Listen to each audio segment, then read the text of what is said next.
Hello friends, आज का मेरा टॉपिक है समाजवाद, जो इकोनॉमिक्स का एक बहुत ही महत्वपूर्ण टॉपिक है। अतः इस वीडियो को आप ध्यानपूर्वक अंत तक देखिएगा। समाजवाद को अंग्रेजी में सोशलिज्म कहते हैं। सोशलिज्म शब्द की उत्पत्ति सोशियस से हुआ है, जिसका अर्थ समाज होता है। इस प्रकार समाजवाद का संबंध समाज और उसके सुधार से है। समाजवादी अर्थव्यवस्था को समान अर्थव्यवस्था और केंद्रीय अर्थव्यवस्था के नामों से भी जानते हैं। समाजवाद कार्ल मार्क्स के विचारों की देन है। जिस अर्थव्यवस्था में उत्पादन के साधनों पर सरकार का, समाज का स्वामित्व होता है तथा वस्तुओं और सेवाओं का उत्पादन समाज के कल्याण के लिए किया जाता है, उसे समाजवादी अर्थव्यवस्था कहते हैं। इस प्रकार समाजवाद एक ऐसी आर्थिक प्रणाली है, एक ऐसी अर्थव्यवस्था है जिसमें उत्पादन के साधनों पर सरकार का, समाज का स्वामित्व होता है तथा वस्तुओं और सेवाओं का उत्पादन समाज के कल्याण के लिए किया जाता है। नेक्स्ट है समाजवाद की विशेषताएं। इसकी पहली विशेषता है उत्पादन के साधनों पर सामूहिक स्वामित्व। समाजवाद में देश की संपत्ति पर किसी विशेष व्यक्ति का नियंत्रण न होकर संपूर्ण समाज का होता है। नेक्स्ट है सामाजिक न्याय। समाजवादी अर्थव्यवस्था में किसी वर्ग विशेष के हितों को महत्व न देकर समाज के सभी व्यक्तियों के हितों को ध्यान में रखा जाता है। नेक्स्ट है आर्थिक समानता। आर्थिक समानता समाजवाद की एक मुख्य विशेषता है। समाजवादी अर्थव्यवस्था समान काम समान मजदूरी के सिद्धांत पर कार्य करता है। नेक्स्ट है व्यक्ति की अपेक्षा समाज को अधिक महत्व। इसमें व्यक्ति की अपेक्षा समाज को अधिक महत्व दिया जाता है। इस विचारधारा के अनुसार व्यक्ति का समाज में ही संपूर्ण विकास होता है। वह जो भी सीखता है वो सभी समाज में रहकर ही सीखता है। नेक्स्ट है सामाजिक लाभ का उद्देश्य। समाजवादी अर्थव्यवस्था में केंद्रीय सत्ता द्वारा सभी आर्थिक निर्णय अधिकतम सामाजिक व सामूहिक लाभ के उद्देश्य को ध्यान में रखकर किया जाता है, न कि किसी लाभ के उद्देश्य को ध्यान में रखकर। नेक्स्ट है धन एवं आय का समान वितरण।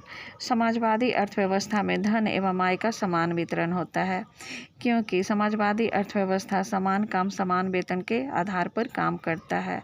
इसीलिए समान काम के लिए सभी को समान वेतन दिया जाता है। नेक्स्ट है आर्थिक नियोजन। समाजवादी अर्थव्यवस्था में केंद्रीय सत्ता आर्थिक नियोजन को अपनाती है, जिससे उत्पादन के साधनों का अनुकूलतम उपयोग होता है।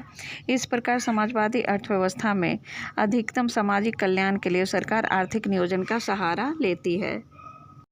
नेक्स्ट है वस्तुओं और सेवाओं का कीमत सरकार द्वारा निर्धारित। इसमें वस्तुओं एवं सेवाओं का कीमत सरकार स्वयं उत्पादन, लागत और सामाजिक कल्याण को ध्यान में रखकर करती है। नेक्स्ट है शोषण का अंत। इस अर्थव्यवस्था में उत्पत्ति के साधनों पर सामाजिक स्वामित्व होने के कारण न्यूनतम आर्थिक विषमताएं होती है, जिसके फलस्वरूप समाज उच्च वर्ग और निम्न वर्ग में नहीं बंट पाता।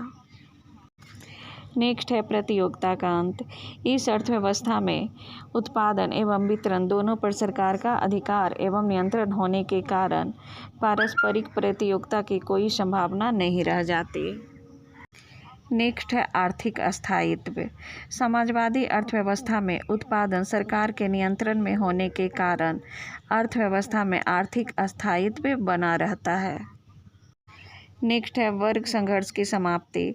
समाजवाद में उत्पत्ति के साधनों एवं उत्पादन क्रियाओं पर सरकार का स्वामित्व होने के कारण धन के आधार पर समाज का विभाजन नहीं हो पाता। समाज में प्रत्येक व्यक्ति श्रमिक होता है, जिसे अपनी योग्यता अनुसार कार्य एवं मजदूरी प्राप्त होता है। इस प्रकार समाजवाद में केवल एक ही वर्ग अर्थात श्रमिक वर्ग होता है। नेक्स्ट है अनर्जित आय का अंत।